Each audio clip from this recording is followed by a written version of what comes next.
جن پہ قرضے ہیں نا، جو تنگ دست ہیں، جو روز رکے بھیجتے ہیں دعاؤں کے کہ بڑی پریشانیاں، وہ وظیفہ سنیں، وہ وظیفہ سنیں۔ ہمارے زمانے میں وظیفے لینے کا رواج نہیں، تویز لینے کا رواج ہے۔ لینا چاہیے، تویز بری چیز نہیں، اچھی چیز ہے، لیکن زیادہ کام برکت والا کیا ہے؟ اللہ اللہ کرنا۔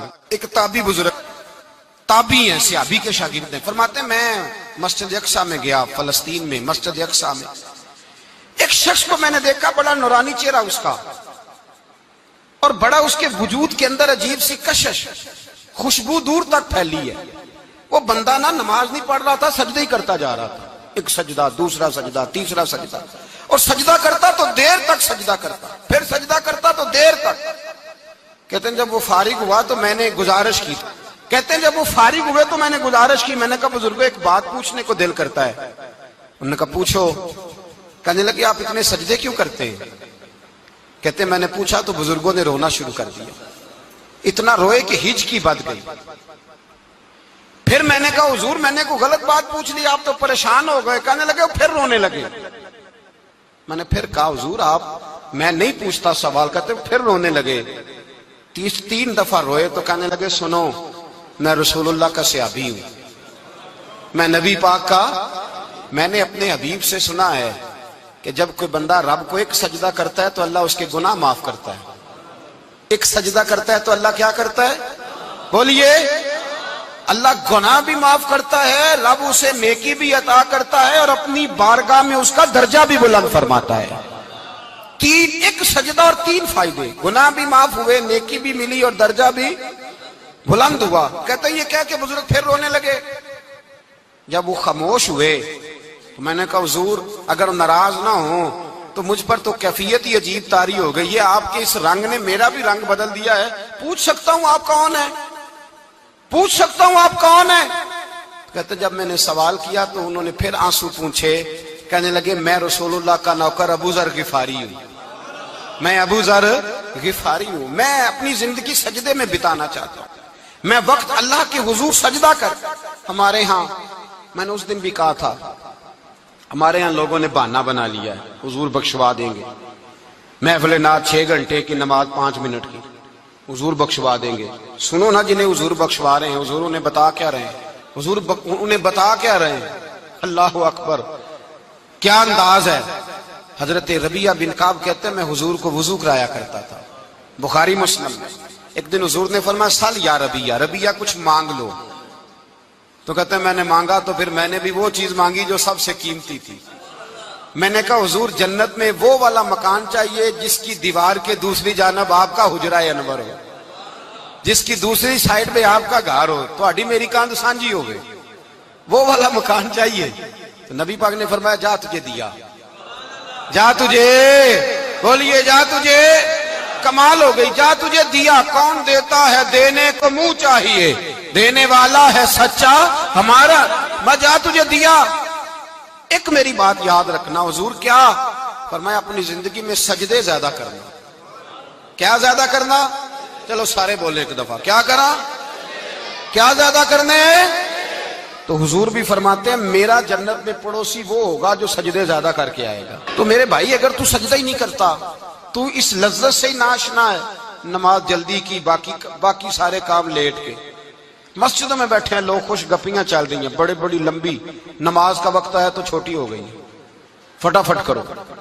نماز، عبادت، ریاضت، یہ تو بندے کو اللہ کے قریب۔ حضرت عبداللہ بن جعفر، حضرت جعفر طیار کے بیٹے تھے، نبی پاک کے پھپھی کے بیٹے تھے، حضرت زبیر بن عوام رضی اللہ تعالیٰ، وہ انتقال کر گئے۔ ان کا جب وصال ہوا تو 10 لاکھ دینار کا قرضہ تھا ان پر، اور جو زمین انہوں نے چھوڑی وہ زمین بنجر تھی۔ لو سن لے، جن پر قرضہ چڑھا ہوگا وہ نسخہ بھی سن لے، جن پہ قرضے ہیں نا، جو تنگ دست ہیں، جو روز رکے بھیجتے ہیں دعاؤں کے کہ بڑی پریشانیاں، وہ وظیفہ سنیں، وہ وظیفہ سنیں۔ ہمارے زمانے میں وظیفے لینے کا رواج نہیں، تویز لینے کا رواج ہے۔ لینا چاہیے، تویز بری چیز نہیں، اچھی چیز ہے، لیکن زیادہ کام برکت والا کیا ہے؟ اللہ اللہ کرنا۔ کیا کام ہے؟ سجدہ کرنا برکت والا کام ہے۔ حضرت عبداللہ بن جعفر طیار کہتے ہیں میں نے قرضہ لینا تھا زبیر بن عوام سے، وہ وصال کر گئے، میں ان کے بیٹے کے پاس گیا، عبداللہ بن زبیر کے پاس۔ میں نے کہا پیسے لینے تھے، کہا بالکل لینے ہیں، میرے ابا جی مجھے وصیت کر کے گئے، لکھ کے گئے کہ یہ پیسے دینے، اور وہ یہ لکھ کے گئے ہیں میں زندگی بھر کوشش کرتا رہا ہوں, ادا نہیں ہو سکے. بیٹا تیری ذمہ داری ہے میرے قرضے ادا کرنا. عبداللہ بن زبیر رضی اللہ تعالیٰ عنہ کہنے لگے میں انشاءاللہ آپ کی رقم دے دوں گا. تو عبداللہ بن جعفر تیار کہنے لگے بھائی ہم دونوں آپس میں ہیں, کوئی شے نہیں چھوڑ کے گئے آپ کے ابا جی, کوئی چیز نہیں. توجہ ہے میری بات پر؟ یہ صحابہ کا ذرا انداز دیکھیے گا بندگی کا, کوئی چیز نہیں چھوڑی.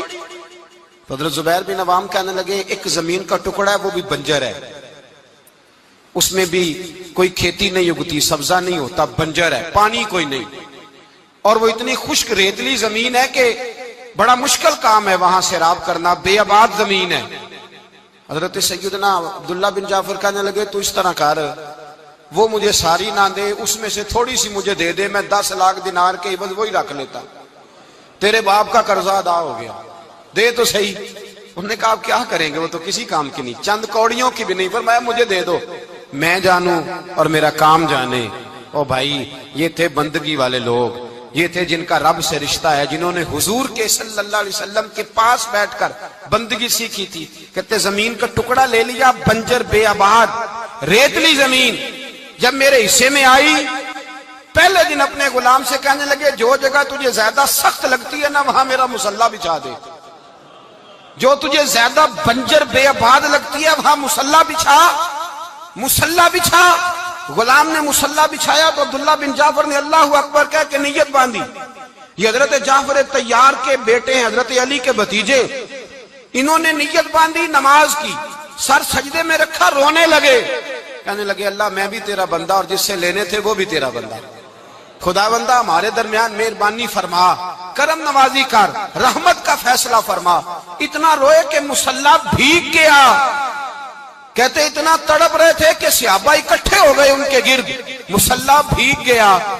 جب بھیگا ہوا مصلی نماز مکمل کر کے اٹھایا نا, کہتے مصلی اٹھایا تو نیچے سے اللہ نے پانی کا چشمہ جاری فرما دیا, اللہ نے پانی کا چشمہ جاری کر دیا.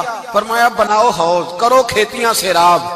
فرماتے ہیں جہاں ایک درخت نہیں اگتا تھا اللہ نے پورا باغ اگا دیا, جہاں ایک پھل نہیں ہوتا تھا وہاں عالی شان پھل لگ گئے, قرضے بھی ادا ہوئے.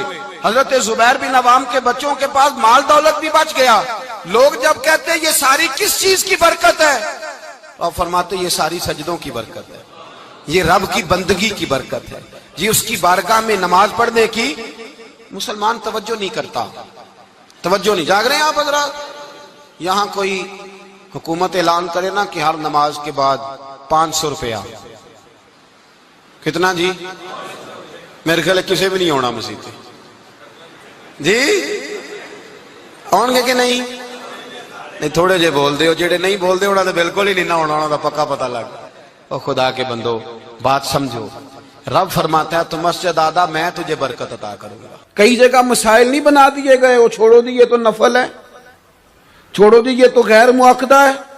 اعلیٰ حضرت فاضل بریلوی فرماتے ہیں جو نفل چھوڑتا ہے نا ایک وقت آتا ہے سنت کے ترک کرنا شروع کر دیتا ہے, اور تارک سنت ایک وقت آتا ہے کہ واجبات کو چھوڑتا ہے.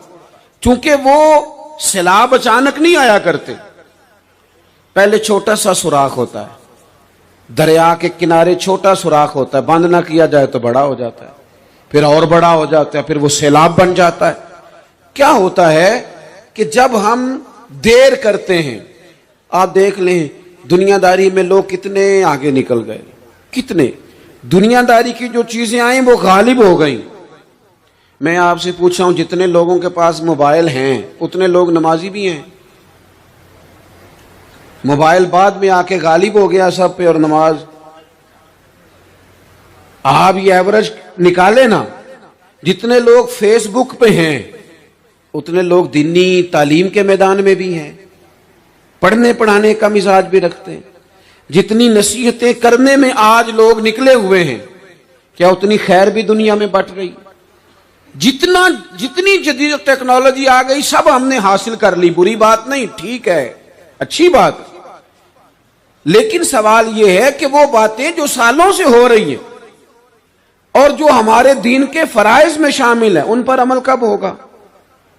اور میں یہ بہت سارے لوگ ہیں نا دعوت دیتے ہیں کہ آپ تشریف لائیں, وہ اس جگہ پہ آ کے کچھ بات کریں تو میں دوستوں سے کہتا ہوں تقریریں تو اب بڑی سن لی لوگوں نے، تو زمانہ ہو گیا تقریریں کرتے سنتے، سوال تو یہ ہے کہ جو سنا ہے اس پر عمل کس دن کرنا ہے، وہ پہلا قدم جو عمل کا ہے وہ کس دن اٹھانا ہے۔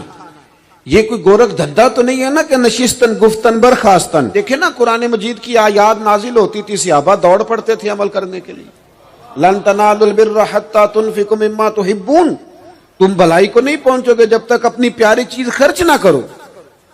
تو یہ آیت ہم نے بھی سنی ہوئی ہے، میں آپ سے ہاتھ نہیں اٹھواتا، آپ خود اپنے آپ سے پوچھیں، میں اپنے آپ سے پوچھتا ہوں کب پیاری چیز لا کے خرچ کیا ہم نے اللہ کے راستے میں۔ لیکن جب نازل ہوئی تھی تو عبداللہ ابن عمر تو گھوڑا پیارا تھا، انہوں نے فوراً لا کے پیش کر دیا تھا۔ حضرت ابو طلحہ انصاری کو باغ پیارا تھا، انہوں نے فوراً لا کے حضور کی بارگاہ میں پیش کر دیا تھا۔ ہم کب یہ کام کریں گے؟ ہم سن رہے ہیں، ہمیں آتی ہے، ہم آگے بڑھا رہے ہیں، لیکن جلدی سے صحابہ کا یہ مزاج تھا کہ جیسے ہی ان تک خیر پہنچی انہوں نے عمل کر کے دکھایا، جیسے نصیحت ملی اس نصیحت پر وہ عامل ہو گئے۔ امام جعفر صادق رضی اللہ تعالیٰ عنہ سے ایک شخص نے پوچھا حضور میں دین کی خدمت کرنا چاہتا ہوں، تبلیغ کرنا چاہتا ہوں، کوئی طریقہ بتائیں۔ بہت سارے لوگ ہیں آج کل جو یہ چاہتے ہیں، کہا جناب مجھے نہ کوئی آپ نسخہ بتائیں، کوئی سلیقہ بتائیں، میں دین کا کام کرنا چاہتا ہوں، دعوت خیر دینا چاہتا ہوں، کوئی طریقہ بتائیں۔ تو سیدنا امام جعفر صادق رضی اللہ تعالیٰ عنہ فرمانے لگے آسان طریقہ ہے، اور بغیر کسی فلسفے کے، بغیر کسی الجھی ہوئی گتھی کے سلجھی ہوئی بات ہے، بالکل طے۔ تو دین کی تبلیغ کرنا چاہتا ہے؟ اس نے کہا، تو فرمانے لگے بڑا آسان نسخہ ہے، اگر تو دین پھیلانا چاہتا ہے، تبلیغ کرنا چاہتا ہے، تو دین پر عمل کرنا شروع کر دے۔ عمل کے بڑے اثرات ہوتے ہیں۔ عمل، حضرت باجید بستامی فرمایا کرتے تھے جس نے ہماری خاموشی سے کچھ نہیں سیکھا وہ ہماری تقریر سے کیا سیکھے گا۔ یہ جو عمل ہوتا ہے یہ اتنی بڑی خاموش تبلیغ ہے، اتنی بڑی۔ امام جعفر صادق فرمانے لگے تو عمل کر، وہ تیرا عمل کرنا۔ آپ پڑھیں گھر میں نماز، آپ کے بچوں کو شوق ہو جائے گا، آپ کھولیں گھر میں قرآن مجید، آپ کے بچوں کا دل لگ جائے گا۔ آپ بیٹھے تسبیح لے کے کہ آج میں نے آدھا گھنٹہ محبوب کی بارگاہ میں درود و سلام عرض کرنا ہے، بچوں کی طبیعت لگ جائے گی۔ عمل جو ہوتا ہے اس کا فیض بٹتا ہے، نیکی میں آگے بڑھنے کی جدوجہد، کوشش کرنا کہ میں ذرا خیر کے کام میں آگے نکلوں۔ کیا کہا حضرت عمر نے؟ کبھی ہم سنتے ہیں باتیں، کبھی اس کی گہرائی میں اترو نا۔ سیدنا فاروق اعظم فرماتے ہیں میری ساری عمر دوڑ لگی رہی کہ میں ابو بکر صدیق سے نیکیوں میں آگے نکل جاؤں۔ ساری زندگی میری دوڑ رہی، جد و جہد رہی کہ میں ابو بکر صدیق سے آگے۔ 2.5% زکوٰۃ ہے، عمر کہتے ہیں میں 50% لے کے